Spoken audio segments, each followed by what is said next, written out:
Hace 6 meses que no escucho mi nombre pronunciado con urgencia. Aquí, en la sierra, el único sonido que compite con el viento es el golpe seco del hacha contra la leña de roble. Es un sonido rítmico, brutalmente honesto. La madera se parte porque no tiene otra opción, cede ante la fuerza y la física. Las relaciones humanas, por desgracia, no son tan limpias. Se astillan, se pudren por dentro mientras la corteza sigue pareciendo intacta, y cuando finalmente se quiebran, dejan un desastre que ninguna herramienta puede arreglar. Vivo ahora en una pequeña cabaña a 3 horas de la ciudad, un lugar que heredé de mi abuelo y que durante años fue solo una nota al pie en mi declaración de impuestos. Ahora es mi santuario. Me despierto a las 5 de la mañana, no por disciplina, sino porque el cuerpo ya no me permite dormir más de lo necesario. Hago café, negro y fuerte, y me siento en el porche a ver cómo la niebla se levanta de los pinos. El aire aquí es frío, huele a resina y a tierra húmeda. No huele a perfume floral barato, ni a desinfectante de hospital, ni a la mentira dulzona que impregnó mi apartamento durante el último año. A veces, cuando el silencio es absoluto, todavía veo la nota mentalmente. La dejé sobre la mesa de granito de la cocina, al lado de sus llaves. Ahora él puede quedarse contigo. 7 palabras. No hubo gritos, ni platos rotos, ni amenazas. Solo esas palabras y el vacío que dejé detrás. La gente piensa que el drama requiere ruido, pero he aprendido que las tragedias más grandes ocurren en silencio. El momento en que te das cuenta de que tu vida es una farsa no suena como una explosión, suena como un clic suave, como una puerta cerrándose muy lejos. Para entender por qué esa noche conduje hacia el hospital con mi esposa llorando en el asiento del copiloto, tengo que explicar quiénes éramos. ¿O quién creía yo que éramos? Conocí a Elena hace 8 años. Yo tenía 32, ella 28. Yo era arquitecto técnico, un hombre de estructuras, de cargas y soportes, alguien que encuentra paz en la lógica y el orden. Elena era diferente. Era restauradora de arte. Vivía entre el pasado y la emoción, arreglando cosas rotas para que parecieran nuevas. Me enamoré de su capacidad para ver belleza en el daño. Irónico, viéndolo ahora. Nuestra relación fue tranquila al principio. Yo no era su primer gran amor, y ella no me ocultó eso. Había un él. Julián.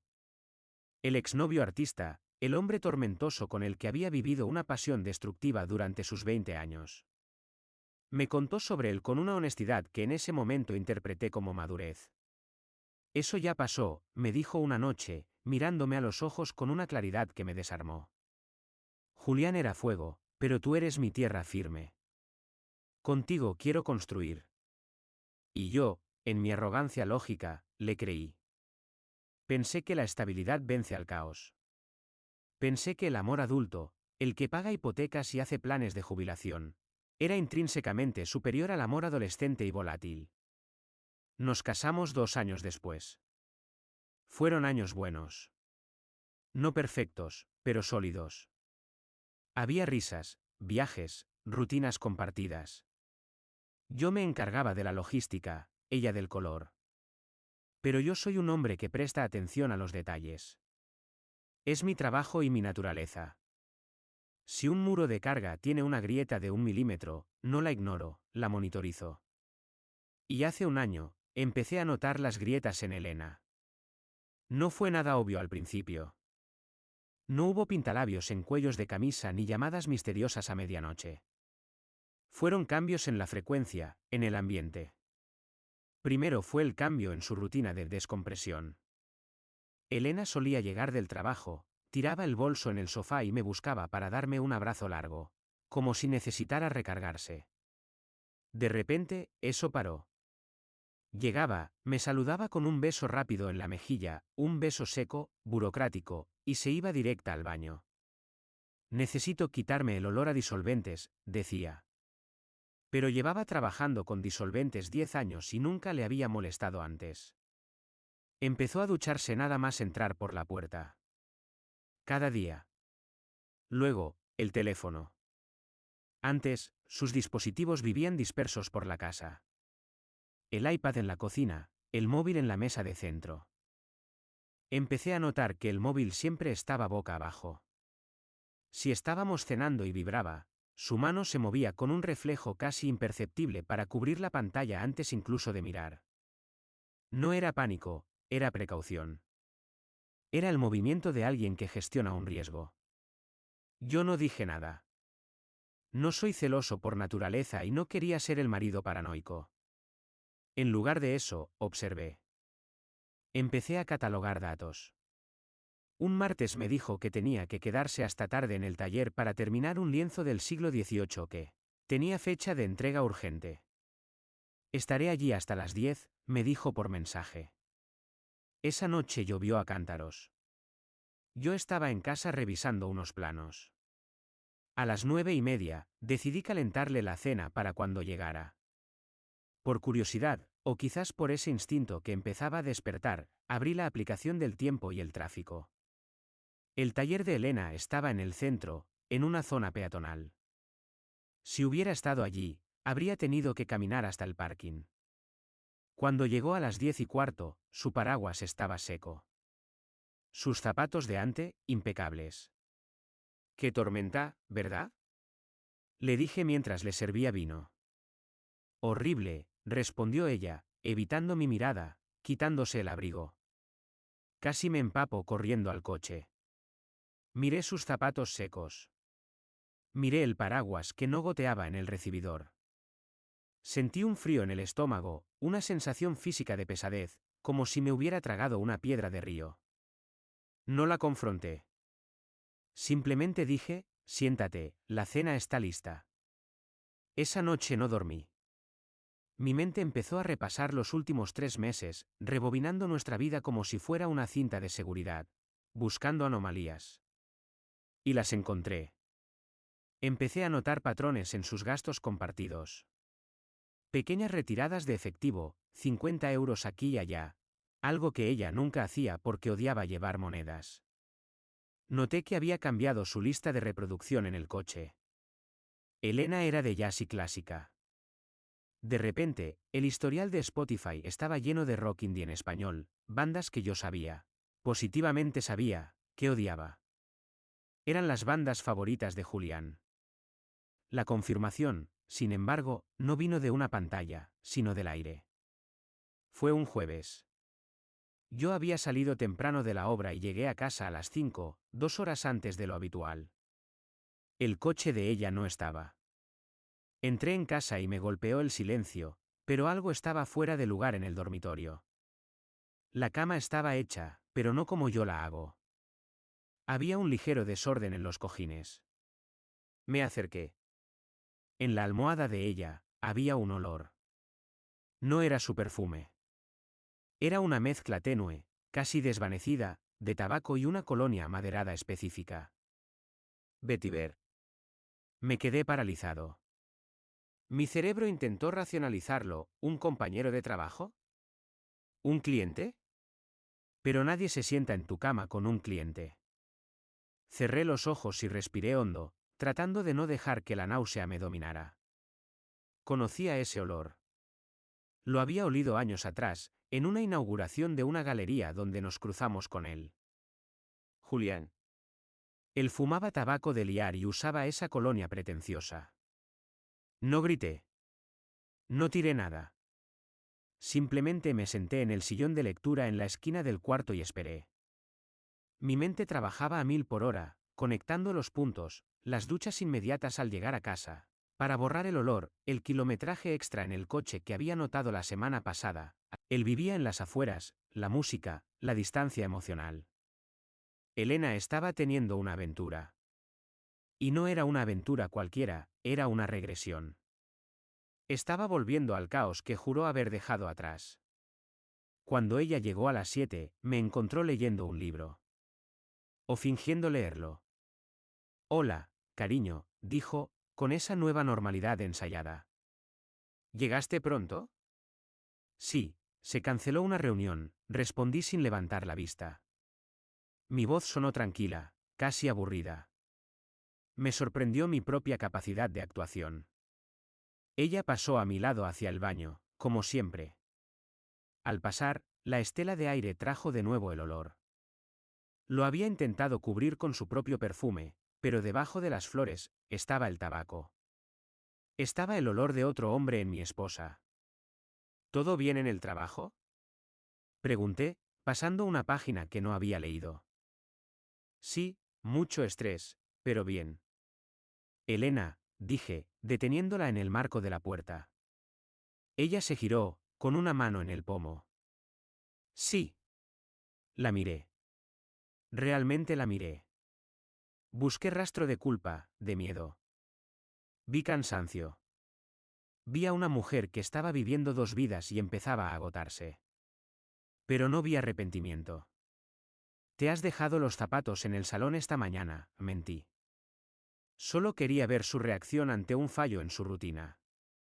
Ella parpadeó, confundida. Ah, lo siento. Los guardaré luego. Se metió en el baño y cerró el pestillo. Escuché el agua correr. Me quedé allí sentado, sintiendo como el amor que tenía por ella empezaba a coagularse, volviéndose algo oscuro y viscoso. Sabía la verdad, pero necesitaba que ella misma se delatara. Necesitaba que la mentira fuera tan grande que colapsara bajo su propio peso. No tuve que esperar mucho. 3 días después, el teléfono sonó a las 2 de la madrugada. El teléfono sonó a las 2:14 de la madrugada. Lo sé porque miré el reloj digital de la mesita con la precisión de quien espera una detonación. En el silencio de nuestra habitación, el zumbido vibrante sobre la madera sonó como un grito. Elena despertó de golpe. No con la confusión habitual del sueño interrumpido, sino con una alerta instantánea, casi militar. Se abalanzó sobre el teléfono antes del segundo tono. Sí. Su voz temblaba. Me quedé quieto, fingiendo que me despertaba despacio, pero bajo las sábanas mis músculos estaban tensos como cables de acero. Escuché su respiración acelerarse. Escuché el cambio en el aire de la habitación. ¿Qué? ¿Dónde están? Preguntó ella. Hubo una pausa, y luego un sollozo ahogado. Dios mío, no, no puede ser. Voy para allá. Sí, voy ahora mismo. Colgó y encendió la lámpara. La luz amarilla nos golpeó a los dos. Estaba pálida, con los ojos desorbitados, las manos temblándole tanto que casi deja caer el móvil. Ya no estaba en la habitación conmigo, estaba en otro lugar, en una pesadilla que yo no compartía. Tengo que irme, dijo, saltando de la cama y buscando sus vaqueros en la oscuridad. Ha habido un accidente. Me senté en la cama, con una calma que me asustó incluso a mí. ¿Quién ha tenido un accidente, Elena? Pregunté. Mi voz sonó grave, rasposa. Ella se detuvo un segundo con una pierna dentro del pantalón. Me miró, y por primera vez en semanas, fue completamente honesta. No por virtud, sino porque el pánico le había quemado los filtros de la mentira. Julián, soltó. El nombre quedó flotando entre nosotros. ¿Julián? Repetí, neutral. ¿Tu exnovio? ¿Por qué te llaman a ti a las 2 de la mañana por tu exnovio? Ella rompió a llorar. Fue un llanto feo, histérico. No lo sé. Creo que estaba solo. Dicen que ha tenido una sobredosis o un choque, no entendí bien. Se acercó a mí, agarrándome del brazo con una fuerza desesperada. No puedo conducir, estoy temblando. Llévame. Por favor. La miré fijamente. Mi esposa me estaba pidiendo que la llevara al hospital para ver al hombre con el que me estaba engañando. La audacia de la petición era tan grotesca que casi me eché a reír. Pero entonces ella soltó la frase que terminó de romper el último hilo que sostenía mi mundo. Me miró a los ojos, con el rostro bañado en lágrimas, y susurró, si se muere, me muero. Todavía lo amo.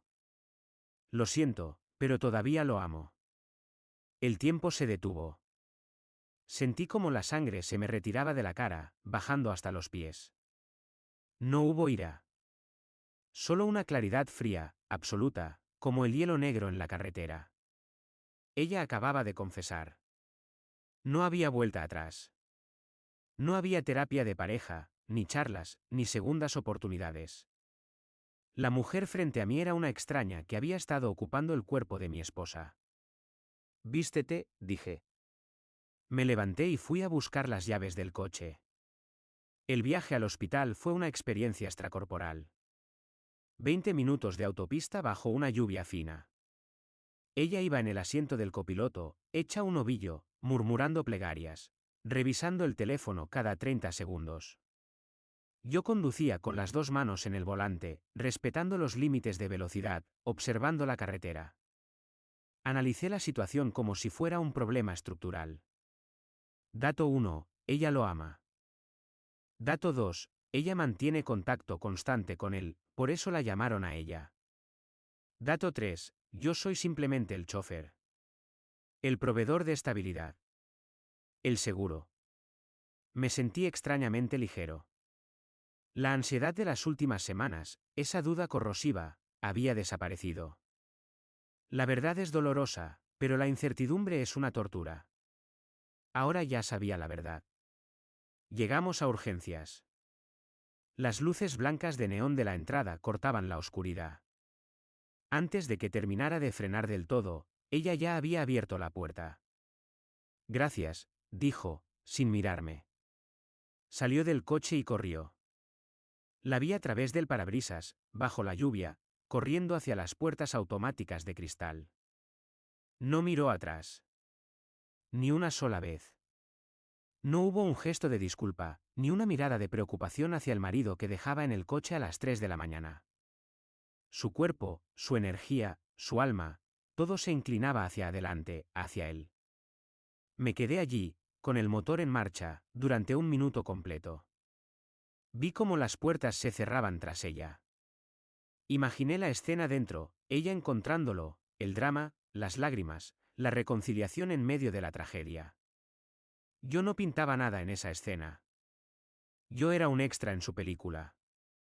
Puse la marcha atrás y salí del recinto del hospital. El camino de vuelta a casa fue silencioso. Apagué la radio. Solo se oía el motor y los neumáticos sobre el asfalto mojado. Al llegar a nuestro edificio, aparqué en mi plaza. Subí en el ascensor. El pasillo estaba en silencio. Abrí la puerta del piso. Olía a nosotros. A su perfume en el recibidor, a mi café de la mañana, a la cera de los muebles. Todo parecía normal, pero era un decorado. No perdí el tiempo. No me senté a llorar ni a beber whisky mirando a la pared. Mi mente operativa tomó el control. Fui al dormitorio y saqué mi maleta grande, la rígida. Empecé a empacar. Ropa de trabajo. Ropa cómoda. Zapatos. Neceser. El portátil. Mis discos duros con los proyectos. Los documentos importantes, pasaporte, escrituras, que siempre guardaba en la caja fuerte del estudio. Me moví por la casa como un fantasma eficiente. No rompí fotos. No rajé su ropa. Eso es teatro, y yo ya estaba cansado del drama. Dejé todo intacto. Dejé los libros que le regalé, dejé los muebles que restauramos juntos, dejé la cafetera que compramos en Italia. Dejé la vida que construimos porque esa vida ya estaba contaminada. A las 4:30 de la mañana, la maleta estaba en la puerta. Fui a la cocina. Arranqué una hoja de mi cuaderno de notas de obra. Saqué mi bolígrafo técnico, el de tinta negra indeleble. Escribí con mi letra de arquitecto, clara, en mayúsculas, sin temblores. Ahora él puede quedarse contigo. Dejé la nota en la isla de la cocina, en el centro, bajo la luz tenue de la campana extractora. Saqué mi juego de llaves de casa. Lo dejé encima del papel, haciendo un sonido metálico definitivo. Clac. Tomé la maleta y salí. Cerré la puerta suavemente. No hubo portazo. Solo el clic del resbalón encajando en su sitio. Bajé al garaje, metí la maleta en el maletero y conduje hacia la salida de la ciudad, hacia el norte, hacia las montañas, donde mi abuelo me había dejado esa vieja cabaña que nadie quería. Mientras la ciudad desaparecía en el retrovisor, vi el amanecer empezar a romper el cielo. Un gris pálido, frío. Me dolía el pecho, un dolor sordo y constante, como si me hubieran arrancado una costilla sin anestesia. Pero por primera vez en un año, podía respirar hondo sin sentir que me ahogaba en mentiras. Estaba solo. Estaba roto. Pero era libre. Los primeros 3 días en la montaña fueron una mancha borrosa de polvo y esfuerzo físico. Llegué cuando el sol apenas empezaba a calentar la escarcha sobre el tejado de pizarra. La cabaña olía a encierro, a tiempo detenido, un olor rancio de madera vieja y libros húmedos. Era perfecto. Ese olor era real. No había disolventes ocultando nada, ni perfumes caros tapando la podredumbre. Apagué el móvil y lo tiré al fondo de la guantera del coche.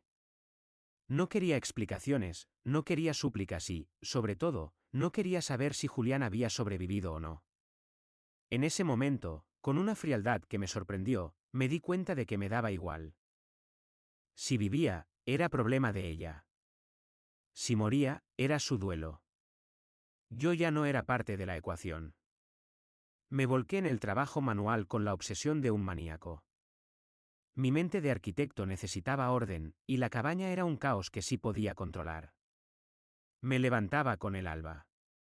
Pasaba las mañanas limpiando, sacando muebles al sol, barriendo nidos de ratones, fregando suelos de madera basta con agua helada y lejía. Por las tardes, cortaba leña. No tenía hacha propia, así que usé una vieja y oxidada que encontré en el cobertizo. El mango astillaba mis manos, que se habían ablandado tras años de oficina y planos digitales.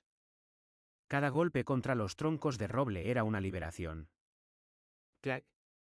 Por la mentira. Clac. Por los zapatos secos aquel día de lluvia. Clac. Por el todavía lo amo. Al tercer día, mis manos estaban llenas de ampollas y mi espalda gritaba de dolor, pero mi cabeza estaba en un silencio absoluto. El dolor físico tiene una virtud, es inmediato y localizable. Te distrae del dolor abstracto que te come por dentro. La soledad en la montaña es diferente a la soledad en una ciudad. En la ciudad, la soledad se siente como un fallo, como si te hubieras quedado fuera de la fiesta. Aquí, la soledad es la norma. El viento sopla solo, los árboles crecen solos. Me sentí extrañamente acompañado por el aislamiento. Empecé a recuperar fragmentos de mí mismo que había cedido durante el matrimonio. El gusto por el café muy amargo, el silencio en el desayuno. La capacidad de estar sentado mirando la nada sin sentir que debía estar produciendo o atendiendo a alguien. Al cuarto día, encendí el teléfono. Lo hice sentado en el porche, con una taza de café humeante en la mano, preparado como quien se prepara para desactivar una bomba. El dispositivo vibró ininterrumpidamente durante 3 minutos. Cientos de notificaciones. Llamadas perdidas. WhatsApps. Correos de voz. No los abrí todos. Mi ojo analítico escaneó los encabezados, buscando patrones, separando la paja del grano. Primero, los mensajes de preocupación fingida: ¿dónde estás? ¿Estás bien? Me asustaste. Luego, la justificación: estaba en shock, no sabía lo que decía, Julián está estable, ya me fui del hospital. Y finalmente, el pánico real, el que surge cuando el plan de respaldo desaparece: por favor, vuelve, tenemos que hablar, te quiero a ti, fue un error del momento. Leí ese último mensaje y solté una risa corta, seca, que asustó a un pájaro en la rama cercana. Te quiero a ti. Mentira. Ella no me quería a mí. Ella quería la estructura que yo proveía. Julián era el incendio, la emoción, el drama. Yo era el extintor y el seguro de la casa. Ahora que el incendio estaba controlado, él estaba estable, ella quería volver a la seguridad de la casa. Pero se olvidó de que las casas tienen puertas, y yo había cerrado la mía con llave. No contesté. Bloqueé su número. Luego bloqueé a su hermana, que también había llamado. Luego a su mejor amiga. Dejé el teléfono encendido solo para emergencias de mi trabajo, filtrando todo lo demás. Esa noche, sin embargo, el silencio se rompió de otra manera. Escuché un motor subiendo por el camino de grava. Aquí arriba no pasa nadie por casualidad. El camino termina en mi finca. Me levanté del sofá, donde estaba leyendo un libro a la luz de una lámpara de aceite. La electricidad era inestable, y me acerqué a la ventana. Vi los faros de un coche cortar la oscuridad del bosque. No era el coche de ella. Era un sedán gris, un modelo que conocía bien. Era mi suegro. Alberto. Alberto era un hombre sensato. Un abogado jubilado que siempre me había tratado con un respeto distante pero genuino. Sabía que él no venía a gritar. Venía a negociar. Salí al porche y esperé. Hacía frío, se veía mi aliento en el aire. El coche se detuvo y apagó las luces. Alberto bajó despacio. Se apoyó en su bastón y me miró desde la distancia. No dijo nada hasta que llegó al pie de las escaleras del porche. Tienes mal aspecto, hijo, dijo. Su voz era tranquila. Estoy trabajando la tierra, Alberto. Eso mancha. Elena está destrozada, dijo, sin rodeos. Me estaba probando. Elena es adulta, respondí, sin moverme de la barandilla. Y yo también. Alberto asintió, como si esperara esa respuesta. Subió los escalones con dificultad y se sentó en una de las sillas viejas de mimbre. Suspiró. No vengo a defenderla. Lo que hizo, lo que dijo, hizo una mueca de disgusto. No tiene defensa. Siempre tuvo esa debilidad por el drama, por ese chico desastre. Pensé que contigo había madurado. Me equivoqué. Me quedé de pie, cruzado de brazos. ¿Entonces a qué vienes, Alberto? A ver si vas a volver. Ella dice que es una crisis, que se puede arreglar. Que te fuiste sin luchar. No me fui sin luchar, le corregí, bajando la voz, sintiendo la vibración de la ira controlada en mi pecho. Me fui porque la batalla terminó. Ella eligió bando en el momento en que me pidió que la llevara a verle a él. No soy un premio de consolación, Alberto. Y no soy un plan B para cuando el artista atormentado se recupere o se muera. Alberto me miró largo rato. Sus ojos viejos y cansados examinaron mi cara, buscando dudas. No encontró ninguna. Le dije que no viniera ella, confesó él. Le dije que si aparecía aquí ahora, con lo caliente que está todo, sería peor. Pero sabes cómo es. No sabe estar sola. Ahora que tú no estás, el silencio del piso la está volviendo loca. Que se mude con Julián, dije. Fue cruel, pero necesario. Julián salió del hospital ayer. Se fue con sus padres. No quiere saber nada de ella tampoco. Parece que el accidente le dio perspectiva a él también. La ironía era exquisita. Elena se había quedado sin el marido estable y sin el amante trágico. Se había quedado sola con su propia incoherencia. Me voy a quedar aquí, Alberto, dije, señalando la cabaña y el bosque oscuro. No sé por cuánto tiempo.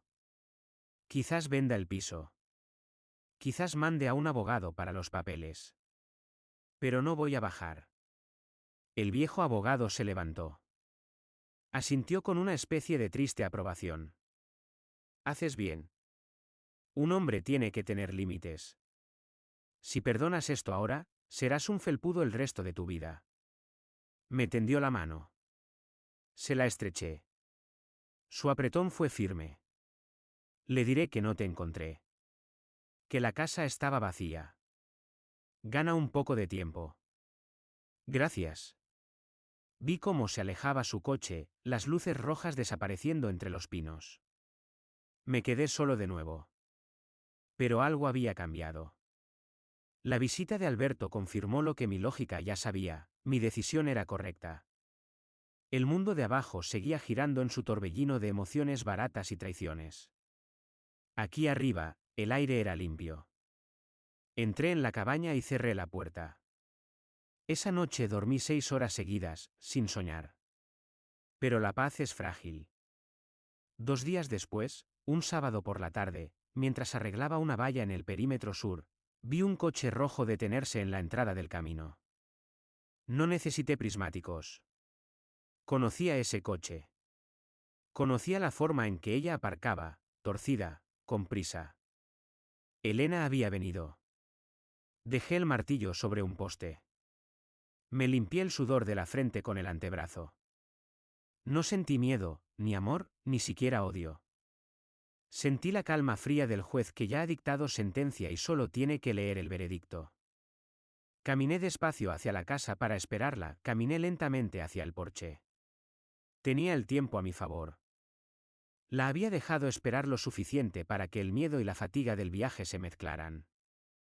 Elena subió la colina, tropezando ligeramente con sus zapatos de ciudad en la grava suelta. No se parecía a la mujer radiante con la que me casé.